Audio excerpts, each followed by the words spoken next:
Bismillahirrahmanirrahim. Assalamualaikum warahmatullahi wabarakatuh. Apa kabar semuanya? Semoga dalam keadaan sehat walafiat. Oke, baik. Kita mulai pertemuan kita pada kali ini dengan bersama-sama membaca lafaz basmalah. Bismillahirrahmanirrahim. Pada pertemuan kali ini, saya akan menyampaikan tema tentang konsep dasar dan filosofis koperasi. Adapun tujuan dari instruksional pada mata kuliah ini itu setelah menyelesaikan kuliah ini, mahasiswa diharapkan dapat mengidentifikasi konsep dasar koperasi, menjelaskan tentang definisi, prinsip-prinsip, dan karakteristik utama koperasi.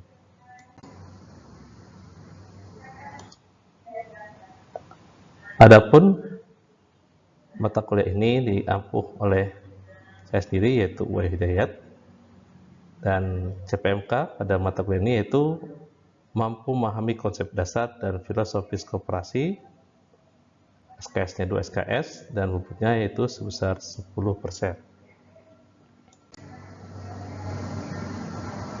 Koperasi dan kemandirian ekonomi bangsa. Sebuah bangsa pasti memiliki tujuan mulia, yaitu memakmurkan seluruh warga negaranya, ya, tanpa terkecuali Indonesia. Adapun yang melatar belakangi ya dari tema kita pada kali ini itu, maksudnya setiap kelompok manusia dalam suatu wilayah pasti akan membentuk satu konsensus atau kesepakatan. Masyarakat Indonesia bersepakat membangun negara, yakni Indonesia, Negara Kesatuan Republik Indonesia. Tujuan negara pun dibangun yaitu untuk memberikan kemakmuran bagi rakyat dengan berlandaskan atas asas kekeluargaan, sesuai dengan pernyataan dari Muhammad Hatta, yaitu Bapak Koperasi Indonesia. Adapun bentuk perekonomian yang paling cocok di Indonesia adalah usaha bersama secara kekeluargaan. Wujudnya adalah koperasi. Nah, pertanyaannya adalah, sudahkah tujuan negara tercapai? Apakah masyarakat Indonesia telah makmur?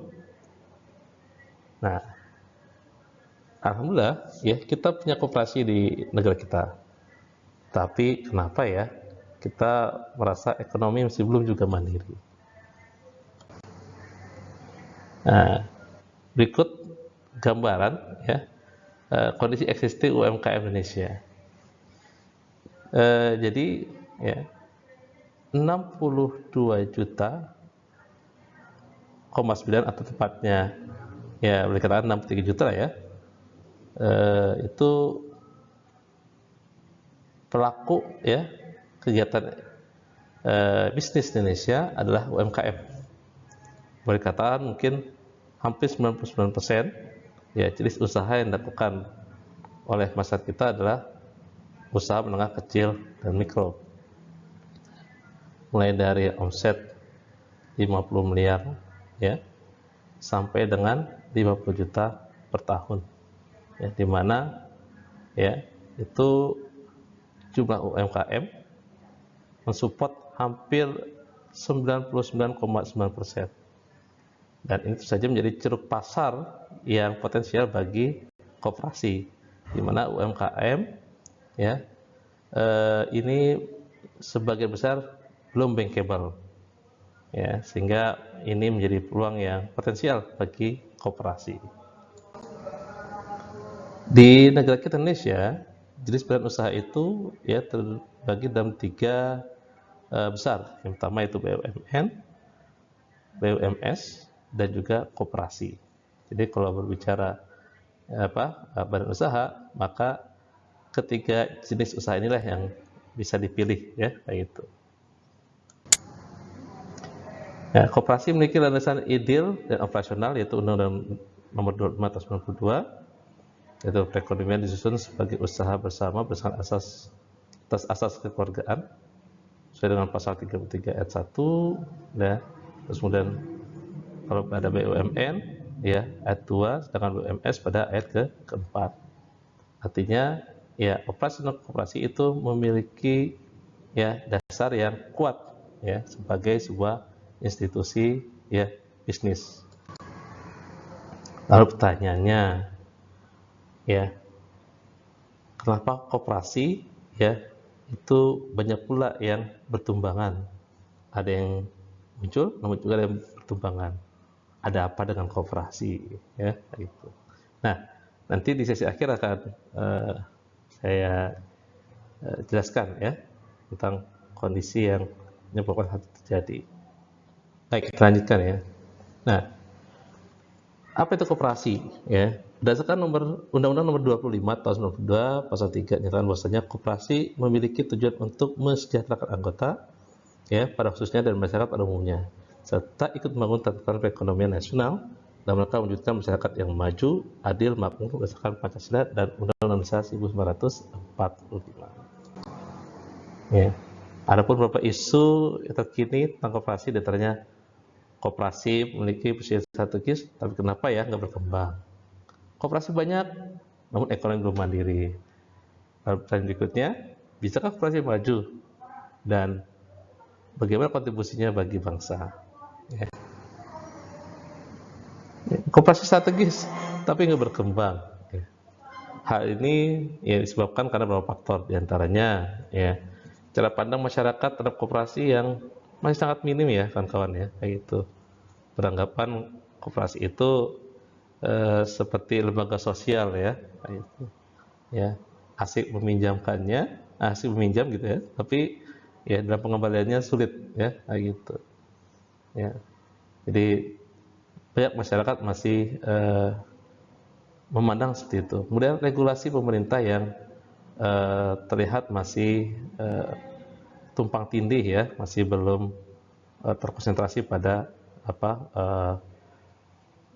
penguatan kelembagaan dan operasional. Walaupun alhamdulillah ya di era Pak Prabowo saat ini ya sudah diperkuat ya dengan ya hadirnya keputusan Presiden dan juga Permenkop tentang ya koperasi desa ya, dalam hal ini adalah koperasi desa Merah Putih ya gitu.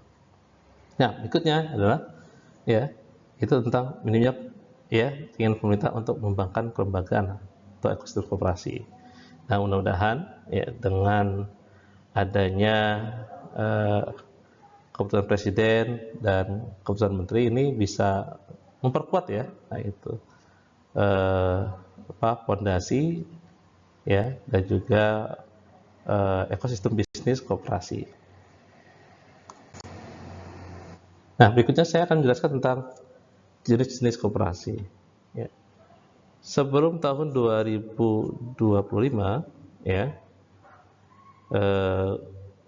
jenis koperasi itu ada 5, ya, koperasi konsumen yang usahanya adalah dia memproduksi kebutuhan anggota seperti sembako, koperasi jasa, ya, memproduksi jasa seperti transportasi, ya, terus kemudian koperasi masyarakat, ya, jadi usahanya memasarkan produk barang dan jasa, koperasi produsen, ya, memproduksi kebutuhan anggota, kemudian koperasi simpan pinjam itu menyimpan dan meminjamkan dana kepada anggota, ya, di mana koperasi simpan pinjam dibagi menjadi 2 jenis, yaitu konvensional dan syariah, dan yang terakhir yaitu koperasi desa Merah Putih, ya, yang merupakan cita dari Presiden Prabowo Subianto.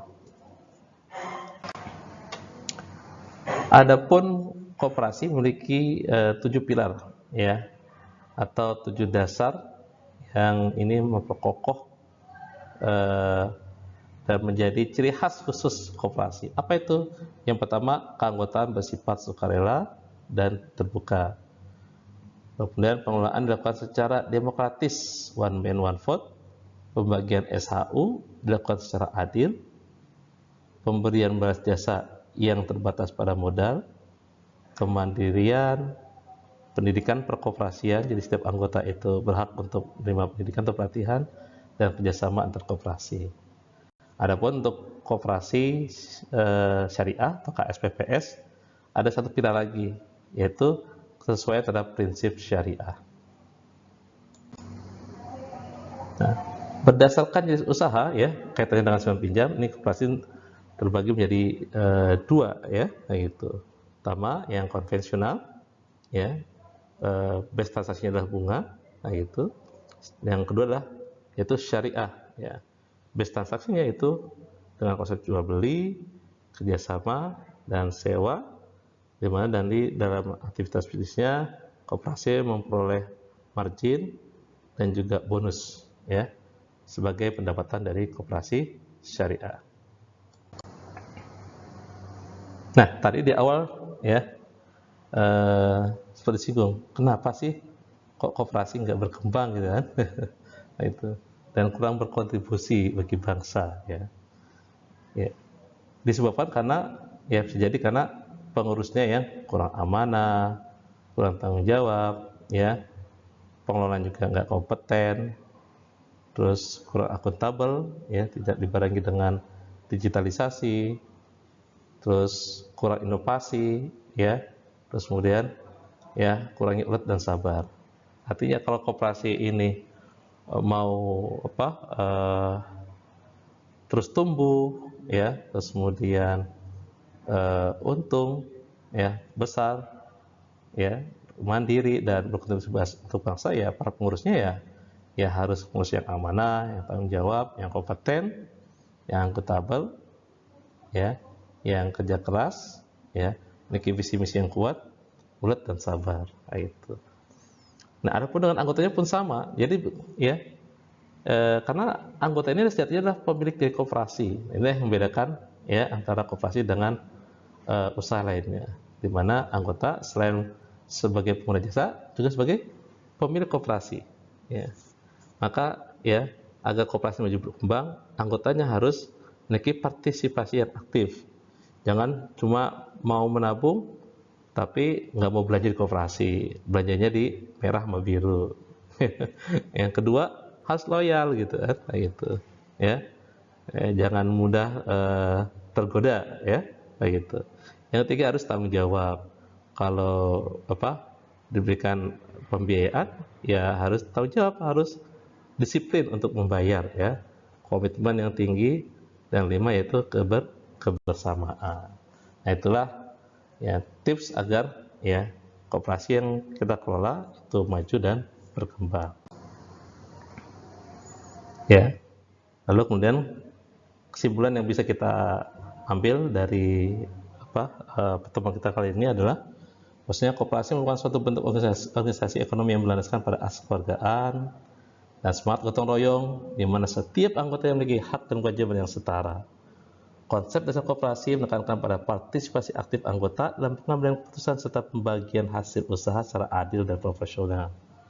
Tujuan utama koperasi bukan semata mencari keuntungan, melainkan meningkatkan kesejahteraan anggota secara kolektif. Secara filosofis, koperasi mencerminkan nilai-nilai luhur seperti solidaritas, demokrasi, ekonomi, keadilan sosial, pemberdayaan masyarakat. Prinsip-prinsip koperasi seperti keanggotaan sukarela, pengelolaan demokratis, partisipasi ekonomi anggota dan selanjutnya, ya dan seterusnya, ya ini harus terus dikembangkan sehingga terjadi inklusivitas, ya. Terus kemudian dengan demikian, ya koperasi bukan hanya sebagai entitas bisnis alternatif, tetapi juga sebagai gerakan sosial tujuan mewujudkan tatanan ekonomi yang lebih berkeadilan dan berorientasi pada kepentingan bersama. Demikian yang bisa saya sampaikan, semoga bermanfaat. Assalamualaikum warahmatullahi wabarakatuh. Jumpa lagi.